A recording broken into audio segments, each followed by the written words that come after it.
Hoy os traigo la fascinante y escalofriante historia del crimen del Cortijo de los Galindos. En la tranquila campiña sevillana, entre olivares y el suave murmullo del viento, se encuentra el Cortijo de los Galindos. Este lugar apacible, lejos del bullicio de la ciudad, oculta una historia de misterio y tragedia. Los Galindos era una propiedad de unas 400 hectáreas de tierra agradecida, que daba buenas cosechas de trigo, cebada, girasol y aceituna. En 1950 era propiedad de los marqueses de Grañina. Les había llegado a través de la compra por el hermano de la marquesa, Francisco Delgado Durán, con tan solo 20 años. El 19 de febrero de 1969 ocurre un terrible accidente. Francisco Delgado murió en un accidente automovilístico y la finca pasó a manos de su padre. Y este la cedió a su hija, que estaba casada con Gonzalo Fernández de Córdoba y Tupete, marqués de Valparaíso y Grañina, un teniente coronel retirado de artillería. Al cortijo se accedía por un camino de tierra rojiza que tenía algunos árboles. Al entrar, al fondo se podía ver el cobertizo con balas de paja apiladas. A la izquierda estaban las viviendas. La más cercana era la de los marqueses y un poco más a la derecha, mucho más modesta, donde vivían el capataz y su mujer. Al otro lado del patio, cerrado con una tapia, estaba la casa de máquinas, donde se guardaban los saperos de labranza y junto a ella el granero. Todo estaba alrededor de un patio por el que circulaban los tractores. Bienvenidos a Misterios Vanessa. Descubramos la verdad detrás del crimen. Los Galindos, ubicado a unos 4 kilómetros del pueblo sevillano de Paradas y a 52 kilómetros de Sevilla. El marqués contaba con la ayuda de Antonio Gutiérrez Martín, su administrador y amigo íntimo, también un teniente de artillería retirado. Para entender mejor lo que sucedió en Los Galindos, debemos retroceder a aquel fatídico día de verano, el 22 de julio de 1975. Los jornaleros terminaban su jornada laboral bajo el sol abrasador, cuando vieron una columna de humo negro que se alzaba desde el centro del cortijo. Alarmados, corriendo hacia el lugar, Antonio Fenet, un recadero de 36 años que ese día trabajaba en el olivar, y regresaba con su moto al cortijo, cuando vio una columna de humo negro provenía del cobertizo donde estaba la empacadura averiada. Aceleró y llegó al cortijo, pero en el lugar algo era evidente e inquietante: el silencio. Aquella quietud era anormal. No estaban en el cortijo ni Manuel Zapata Villanueva, el capataz, ni Juana Martín Macías, esposa del capataz, ni José González, el tractorista. Se afanó en buscarlos, pero no los encontró. Algo debía haber pasado muy grave para dejar arder las pacas de paja. Al acercarse, percibió un fuerte olor a gasoil y otro olor nauseabundo. Cuando Fenet intentó entrar en la casa del capataz, la encontró cerrada con un candado y algo que le heló la sangre, una hilera de sangre en la puerta de la casa. Desesperado salió corriendo hacia el cobertizo gritando: «¡Sangre y fuego en Los Galindos! ¡Sangre y fuego en Los Galindos!». Los trabajadores formaron una cadena humana para combatir el fuego. Fenet, junto a un compañero, Antonio Escobar, subió a su motocicleta, fue al cuartel de la Guardia Civil en Paradas. Desesperado y nervioso, casi sin poder explicar, les cuenta que hay un gran incendio en el cortijo y un reguero de sangre delante de la puerta del capataz. El cabo comandante Raúl Fernández, junto a otro agente, rápidamente se dirigen al cortijo. Al llegar, encontraron a la gente intentando apagar el fuego y observaron el reguero de sangre que iba desde el almacén hasta la casa del capataz. En la puerta, una huella de mano ensangrentada.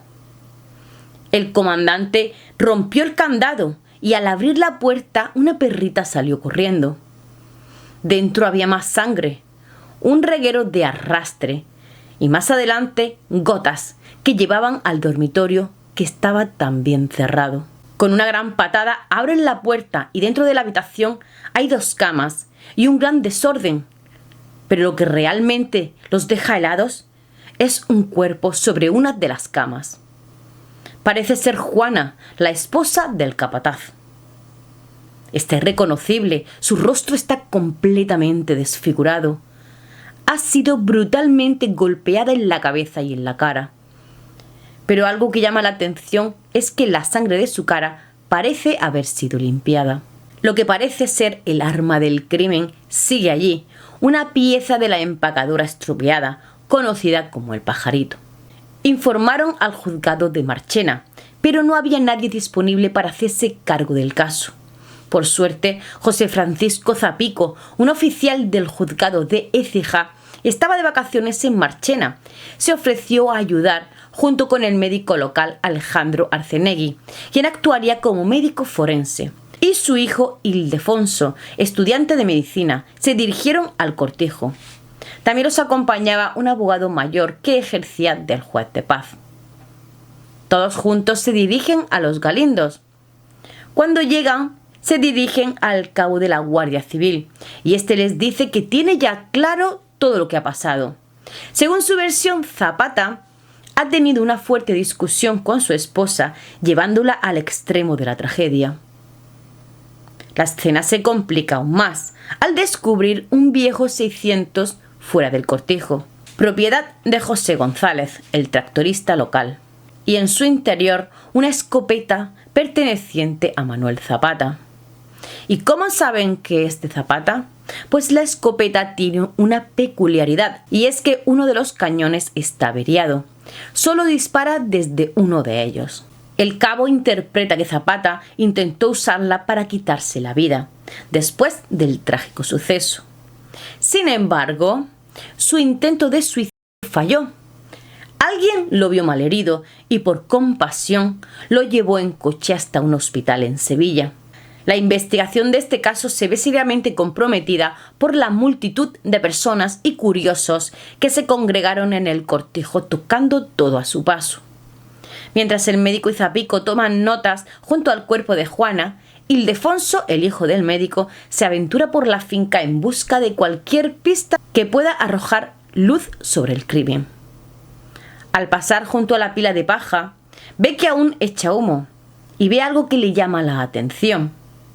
Se queda mirando atentamente y al principio le parece un palo, pero al acercarse un poco, ve que es un hueso humano.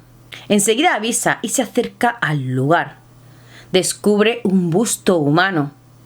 Está completamente calcinado. Al lado puede ver que hay unas gafas negras que parecen ser las de José González, el tractorista, por lo que el cadáver puede ser el suyo. Pero aún hay más. José fue quien dio las instrucciones a Fernet para que fuera a trabajar a Los Olivos en vez de quedarse en la finca como hacía habitualmente.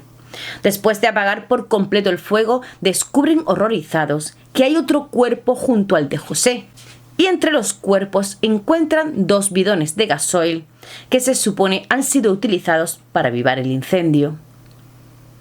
Zapico y el médico comienzan a seguir el rastro de sangre que sale de la puerta de la casa del capataz.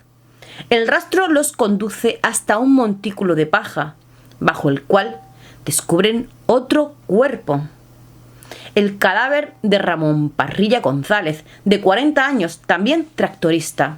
Los brazos de Ramón Parrilla están destrozados y tiene heridas de escopeta en la espalda y en el pecho, que parecen ser la causa de su muerte. Comienza a circular entre la gente del pueblo el rumor de que José González pasó a recoger a su esposa, Asunción, y se fueron juntos hasta el cortijo en el 600, por lo que se llega a la conclusión de que el segundo cuerpo encontrado en la pila de paja es el de la esposa de José, Asunción Peralta. Hasta el momento se han encontrado 4 cadáveres y se considera a Manuel Zapata como un posible sospechoso. El caso adquiere una repercusión nacional y la televisión española llega hasta el cortijo para cubrir el suceso. A partir de este momento, la investigación se ve sumida en el caos. debido a la interferencia de los periodistas, quienes mueven los cuerpos, el arma del crimen, cualquier evidencia necesaria para presentar la historia de la manera que les interesa. Alrededor de las 11 de la noche llega al cortijo la marquesa, seguida unas horas más tarde por su marido.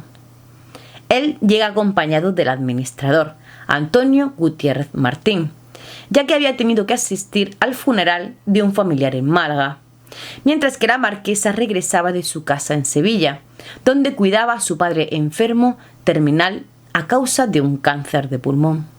Los cuerpos son trasladados al cementerio de Paradas.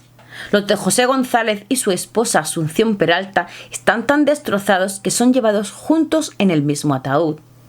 Algo muy inusual, pero no del todo sorprendente, dada la época, es que el dueño de la finca es un marqués, además de un coronel del ejército ya retirado, lo que le otorga un poder superior incluso al de la Guardia Civil.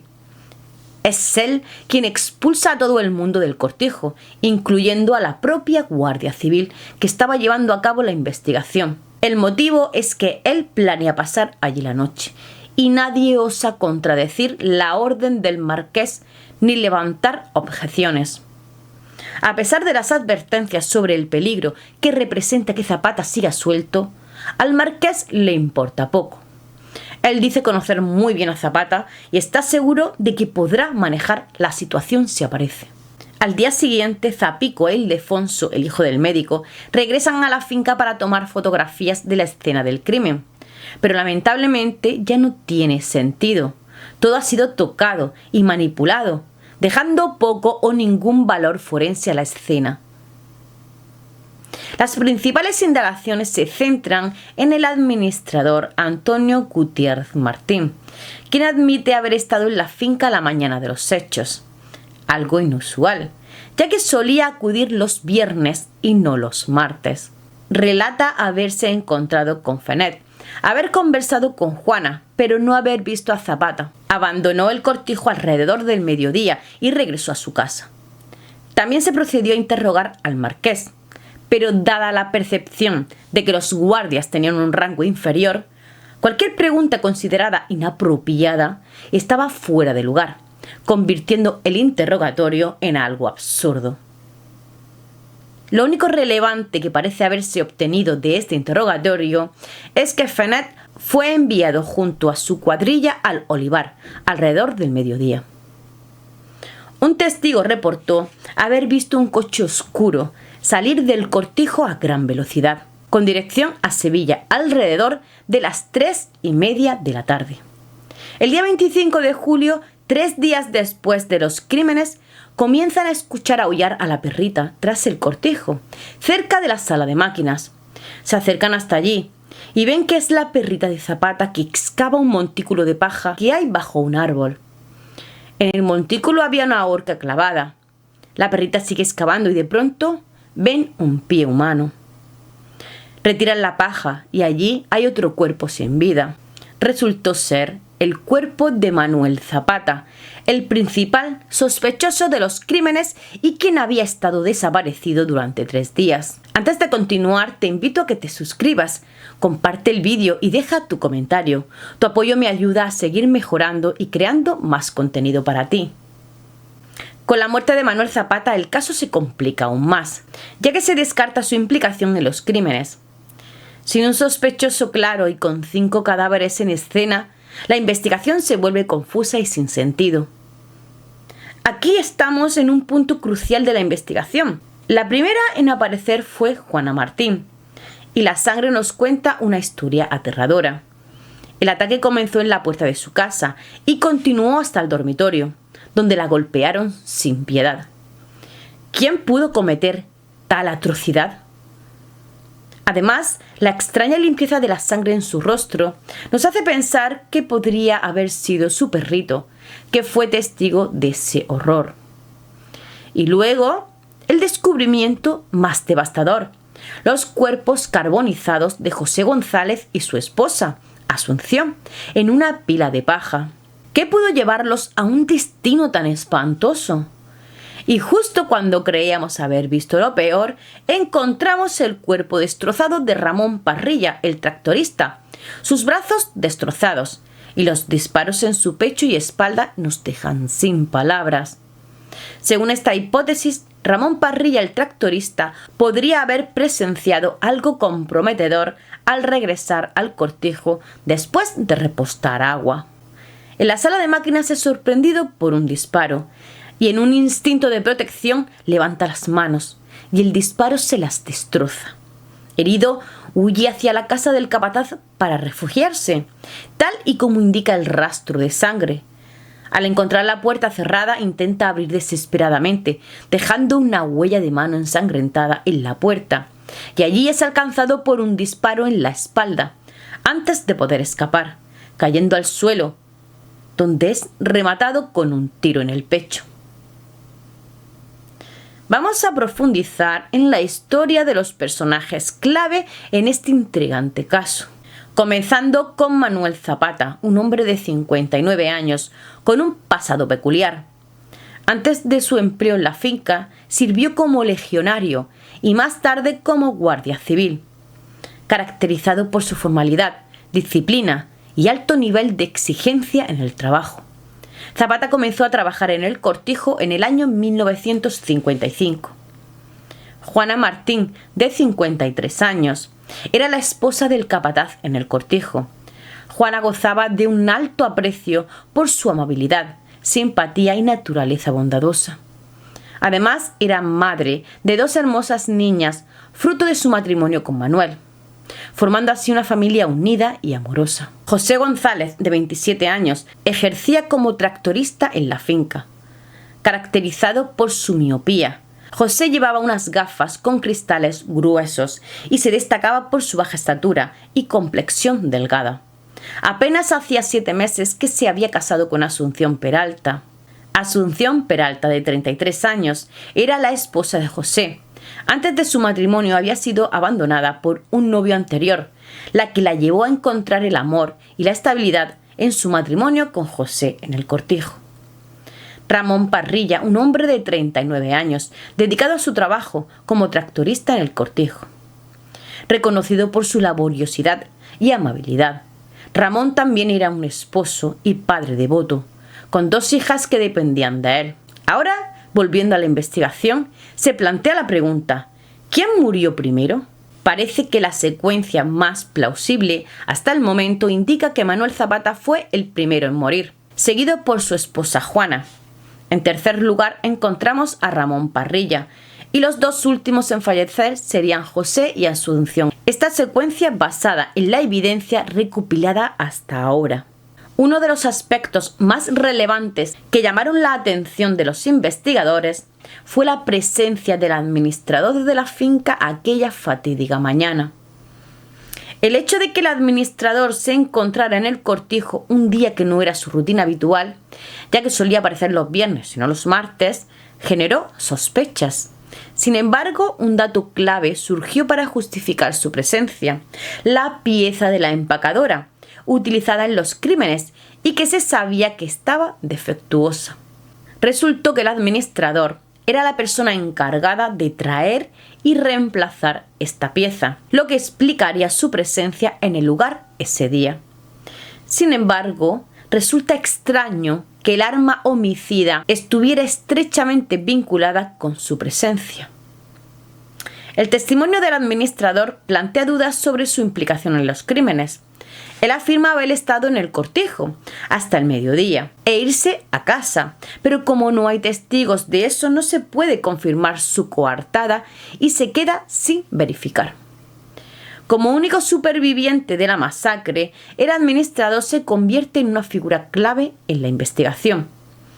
Él fue la última persona conocida en ver con vida a las víctimas, y él cuenta que envió a Parrilla a buscar agua. Y estas acciones lo colocan en el epicentro de la tragedia y levantan sospechas sobre su papel en los terribles sucesos. Con todos estos elementos en consideración, el administrador emerge como uno de los principales sospechosos. Otro punto intrigante que debemos considerar es que vieron un coche oscuro saliendo del cortijo alrededor de las 3:30 de la tarde. Aunque el testigo no pudo precisar la marca o el color específico, pero ¿quién conduce ese coche?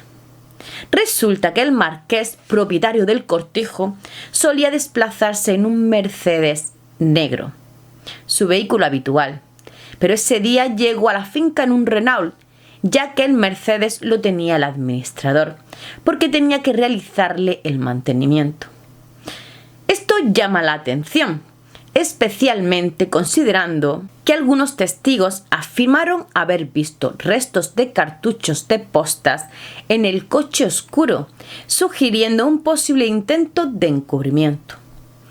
Lo más sorprendente es que este vehículo fue lavado en 2 ocasiones en poco tiempo. Estos detalles nos llevan a preguntarnos qué conexión podría tener este coche oscuro con los crímenes que ocurrieron en el cortijo. Ahora, volviendo al cuerpo de Zapata, este se encontraba medio vestido y la ropa que llevaba llama la atención, ya que estaba con la ropa de los domingos. Sus piernas estaban cruzadas, lo que sugiere que posiblemente estaba sentado cuando sobrevino la muerte. Tal vez vistiéndose. Tenía marcas en las pantorrillas y el muslo que sugieren que tenía una pierna sobre la otra, una postura típica si te estás abrochando los cordones de los zapatos. Pero para mostrar estas marcas, debió haber tenido esa posición durante bastante tiempo. Pero eso es poco probable porque, según el informe, Zapata estuvo todo el tiempo en el lugar donde apareció. Pero hay algo a destacar, y es que días antes, uno de los guardias se acercó a esa zona a orinar y no vio nada. El hallazgo del reloj automático de Zapata nos da una pista sobre el momento de su muerte.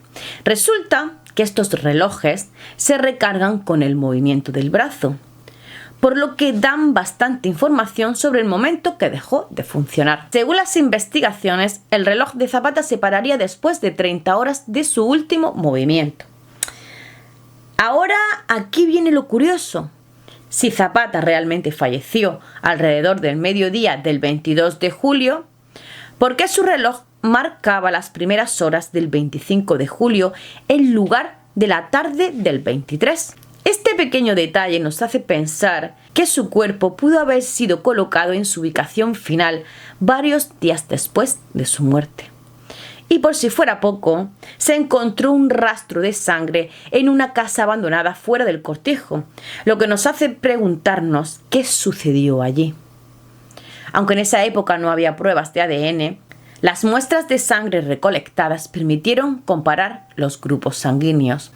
El 9 de agosto, la Guardia Civil lanzó un informe que sumió a una familia en la vergüenza y la obligó a esconderse durante años.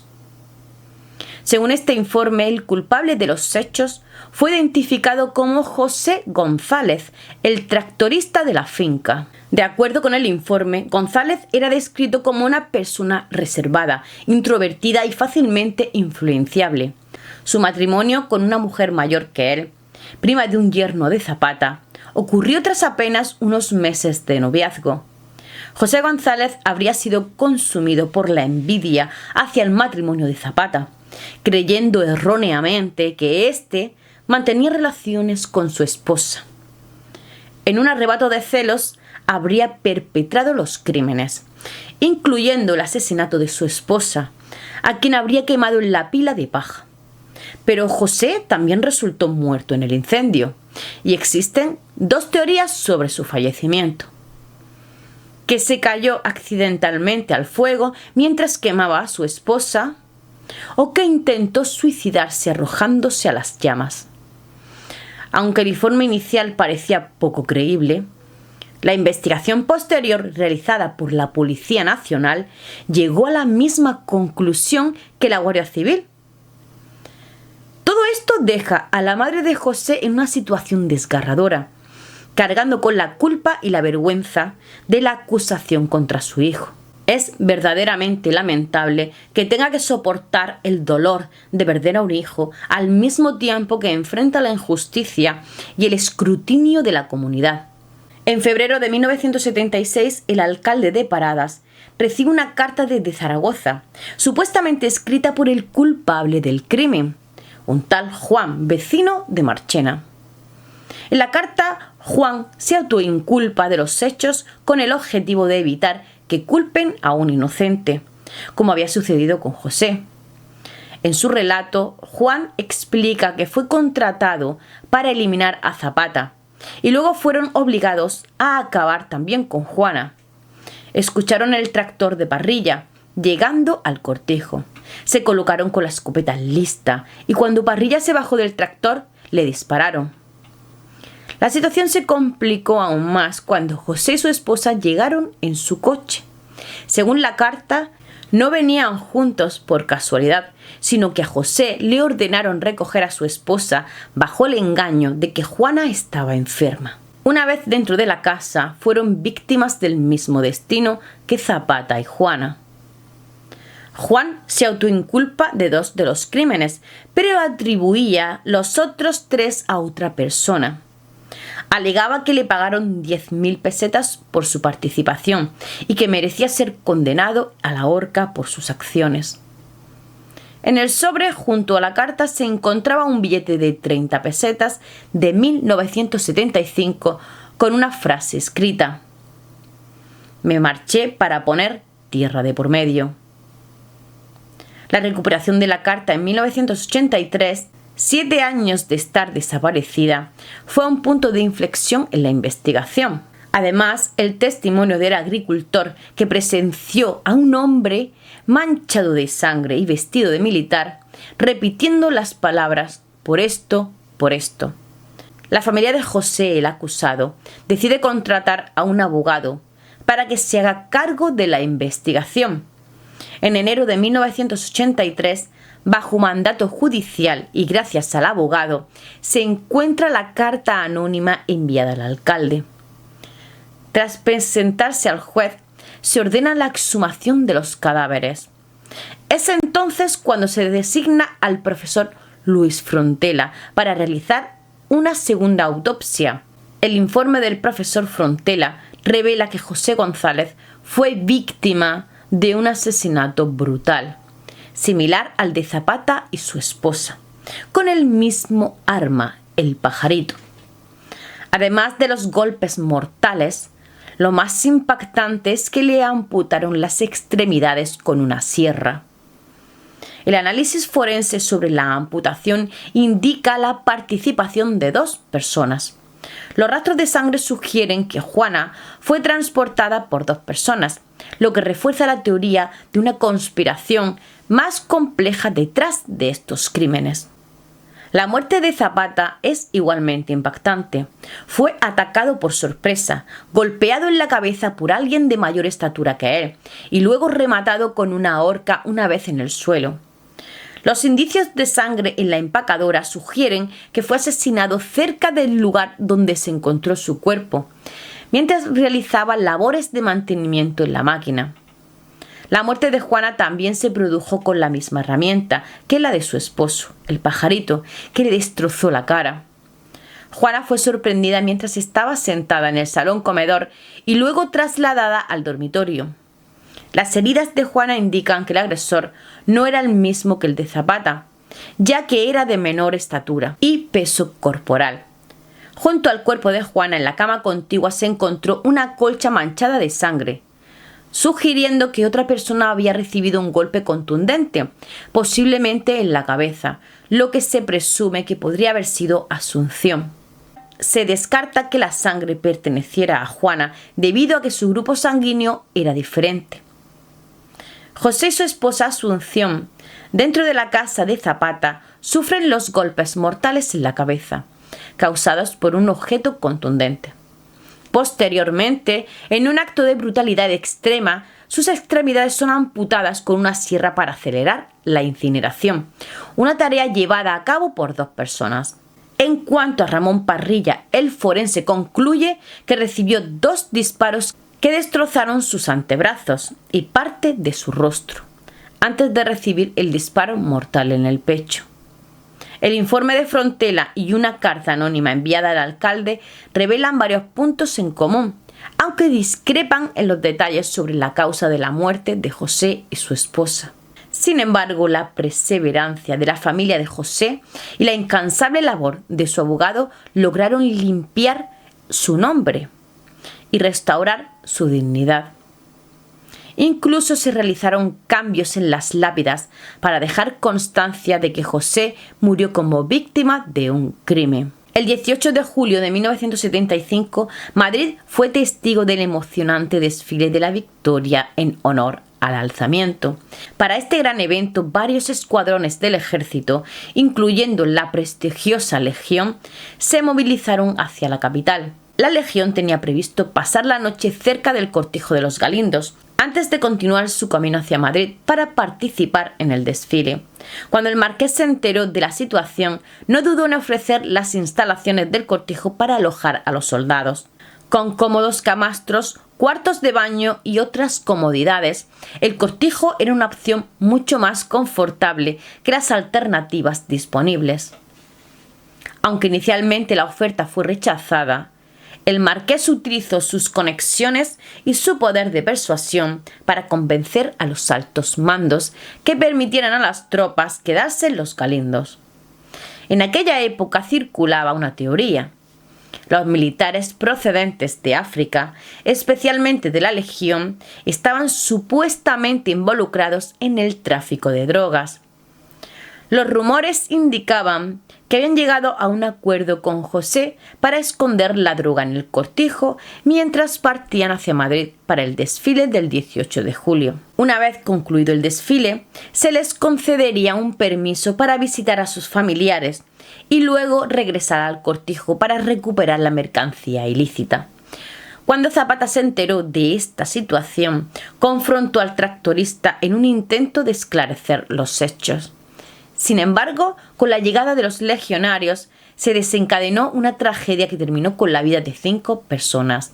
Hay diversas variantes de esta teoría, y algunos incluso sugieren que en el cortijo no solo se almacenaba droga, sino también se cultivaban adormideras.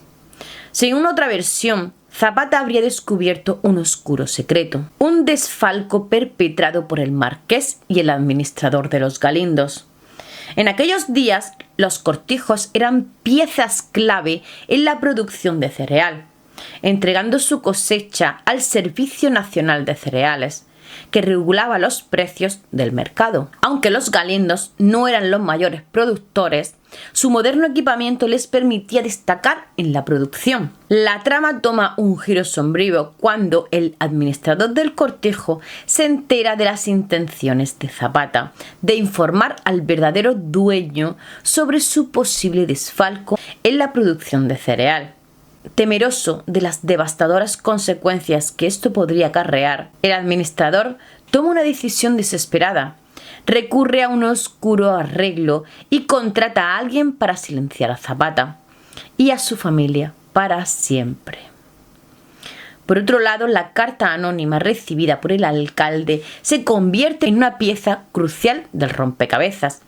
La misiva menciona a un segundo individuo con suficiente autoridad para ordenar que José fuera enviado a por asunción a su casa, insinuando una conspiración más amplia y un posible encubrimiento de alto nivel. La teoría propuesta por Juan Mateo Fernández de Córdoba y Delgado, hijo del marqués de Grañina, promete ofrecer una perspectiva más detallada y profunda sobre el crimen de los Galindos. Su libro El crimen de los Galindos, toda la verdad, sugiere que podría proporcionar una visión más completa de los eventos que condujeron a la tragedia en el cortijo. Las teorías respaldadas por una investigación exhaustiva y una recopilación meticulosa de pruebas tienden a ofrecer una narrativa más precisa y esclarecedora sobre los motivos, las circunstancias y las personas involucradas en el crimen. Examinar esta teoría con atención es fundamental para obtener una comprensión más profunda de todos los aspectos del caso. La narrativa planteada por Juan Mateo Fernández de Córdoba y Delgado en su obra El crimen de los Galindos, toda la verdad, destaca un fraude descubierto en la cooperativa de Utrera, en el que el marqués y otros miembros destacados estaban implicados. Este fraude implicaba desviar y apropiarse de fondos destinados originalmente para la adquisición de propiedades, tales como pisos, terrenos y otros activos. La trama se vuelve aún más compleja cuando Zapata, al descubrir esta situación, decide informar al padre de la marquesa sobre el fraude. Pero Zapata, este acto no solo representaba una seria irregularidad financiera, sino que también podría conllevar a la ruina económica no solo de la cooperativa, sino de numerosas familias asociadas a ella. Este hallazgo y la posterior decisión de Zapata de reportar a las autoridades competentes podrían haber sido un factor crucial en los eventos que culminaron en el crimen de los Galindos. La revelación de un fraude de tal magnitud habría generado tensiones y conflictos entre los involucrados, potencialmente desencadenando una serie de eventos trágicos e irreversibles. Antes del trágico suceso en los Galindos, la marquesa y su madre decidieron hacer una visita al cortijo para ver a Juanita, a quien tenían un cariño especial. Al llegar se encontraron con la ausencia del capataz, así que decidieron visitar a su esposa. Después de eso emprendieron el viaje hacia Sevilla. En el camino se toparon con Zapata, quien se acercó a la ventanilla del coche y les expresó su urgencia por hablar con el padre de la marquesa. La madre de la marquesa explicó que su padre estaba muy enfermo y que si Zapata deseaba hablar con él debería ir a Sevilla. Aunque Zapata insistió en la importancia de su mensaje y mencionó que podía tratarlo por teléfono, también expresó su preocupación por dejar sola a Juanita, quien estaba enferma. La madre de la marquesa sugirió que Zapata buscara a un matrimonio entre sus empleados cuya esposa pudiera hacerse cargo de Juanita mientras él iba a Sevilla, ofreciéndose a pagarles si fuera necesario. Zapata aceptó la propuesta y se comprometió a encontrar un matrimonio adecuado para la tarea. Un día antes de los crímenes, Zapata le cuenta a José su plan de bajar a Sevilla y le pide que recoja a su esposa para que se haga cargo de Juanita en el cortijo, asegurándole que le compensará tanto a él como a su mujer por el trabajo. Manuel le pide a José que mantenga todo esto en secreto, que por favor sea discreto. Este le avisa que Fenet suele estar por la zona y este le dice que lo mande a trabajar en los olivos. José le dice que él no tiene autoridad para darle órdenes y que podría negarse, pero Manuel le dice que si se niega, le diga que él lo ha ordenado. Al día siguiente por la mañana, José llega al cortijo mientras Zapata va a paradas, dejándole todas las indicaciones a José para que llegue a Fenet a trabajar en los olivos, con el fin de no levantar sospechas sobre su propio viaje a Sevilla. Zapata se dirige al cuartel de la Guardia Civil para gestionar un permiso pendiente para el transporte de un vehículo a otra finca y consigue obtener el permiso sin contratiempos. Decide llamar a la casa del suegro del marqués, porque este es realmente el propietario del cortijo. Allí también tiene la oficina. La mala suerte hizo que esa mañana estuviese Antonio, el administrador, en la oficina, y al escuchar el teléfono contestó. De primeras, ninguno reconoció la voz del otro. Entonces Zapata dijo que quería hablar con el suegro del marqués, a lo que éste le comentó que eso no era posible, pues se encontraba enfermo. A lo que Zapata le dijo que era el capataz de la finca de los Galindos, a lo que el administrador también se identificó.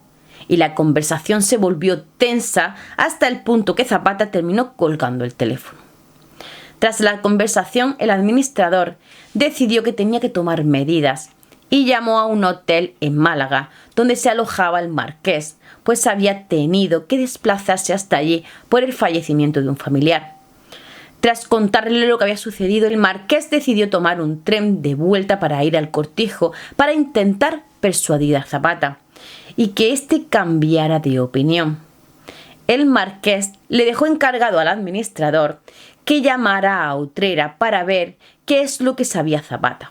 Cuando el marqués llegó a la estación, volvió a llamar al administrador y este le dijo que desde Utrera se habían negado a proporcionarle la información por teléfono y que debía ser el marqués el que fuese hasta allí. El marqués se dirige a Utrera y en la cooperativa le dijeron que Zapata había estado al tanto de todo desde hacía semanas. Incluso habían intentado sobornarlo con una suma considerable, 10.000 pesetas, pero Zapata no aceptó. Debían tomar medidas drásticas para silenciar a Zapata. El administrador y el marqués se dirigen al cortijo cuando durante la conversación se plantea llevar a Curro, un hombre que era conocido por sus métodos intimidatorios. Con una mezcla de determinación y ansiedad, los tres emprendieron el camino de regreso a Los Galindos, conscientes de que el destino les deparaba un encuentro cargado de incertidumbre y peligro. Cuando llegan al camino de acceso al cortijo, se topan con el coche de José, que se dirige a paradas para buscar a Asunción. En lugar de detenerse para hablar, José acelera y continúa su camino. Al llegar al cortijo, los tres hombres van hasta la casa del capataz. Al abrir, Juanita le ofrecen unas sandías que habían traído y le preguntan por su marido, y ésta les dice que está dentro vistiéndose. Una vez dentro van a hablar con Zapata y este enseguida se da cuenta de lo que pretenden y se desata una fuerte discusión. Y Curro, sin pensárselo dos veces, golpea a Zapata por la espalda con la pieza que Antonio traía de la empacadora, clavando a Zapata uno de los pinchos en la cabeza. El marqués queda petrificado y Antonio sale de la habitación, nervioso y sin poder creer lo que acababa de pasar. Juanita, al escuchar el golpe y ver a su marido muerto, comienza a gritar: «¡Asesino! ¡Asesino! ¡Habéis matado a mi marido!».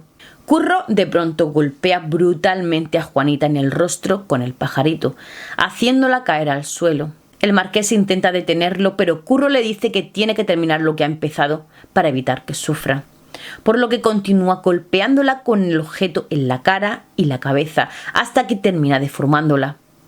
Antonio plantea ocultar el cuerpo de Zapata para que no lo encuentren y lo inculpen del crimen. El marqués y Antonio trasladan el cuerpo de Zapata hasta la casona a la que solo ellos tienen acceso. Llevan el cuerpo de Juanita al dormitorio y le echan la llave, y al perro lo encierran en la casa. Curro le dice al marqués que él se encargará de todo, que él y Antonio se vayan del cortijo. Antonio lleva al marqués a la estación para que vuelva a Málaga. Mientras tanto, Curro se queda en la casa esperando a José y a su mujer. De pronto aparece Ramón, el otro tractorista, por sorpresa. Curro le dispara dejándolo herido y este consigue escapar hacia la casa del capataz, dejando el reguero de sangre. Curro le dispara de nuevo por la espalda y cuando este está en el suelo lo remata con otro disparo.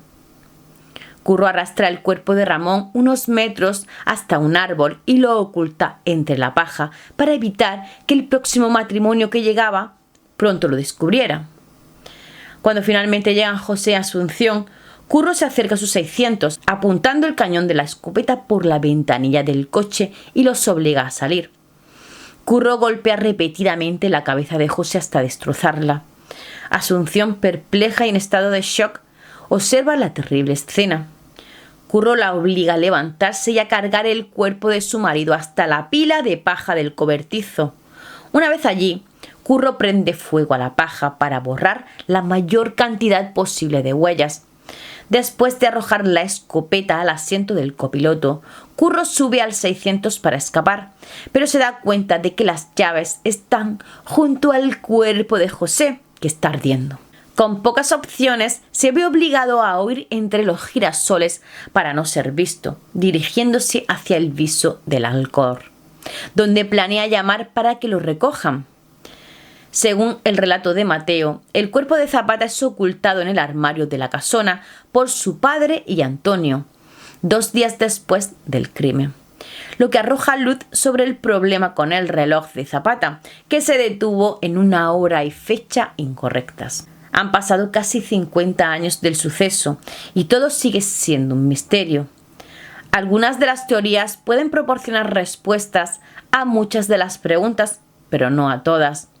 Pero la falta de resolución del caso no se debe a la habilidad de los criminales, sino a una mala investigación. Esto plantea la cuestión de si realmente existe el crimen perfecto, o si lo que realmente importa es una buena investigación. ¿Y tú qué piensas sobre esto? ¿Existe el crimen perfecto? ¡Hasta pronto, misteriosos!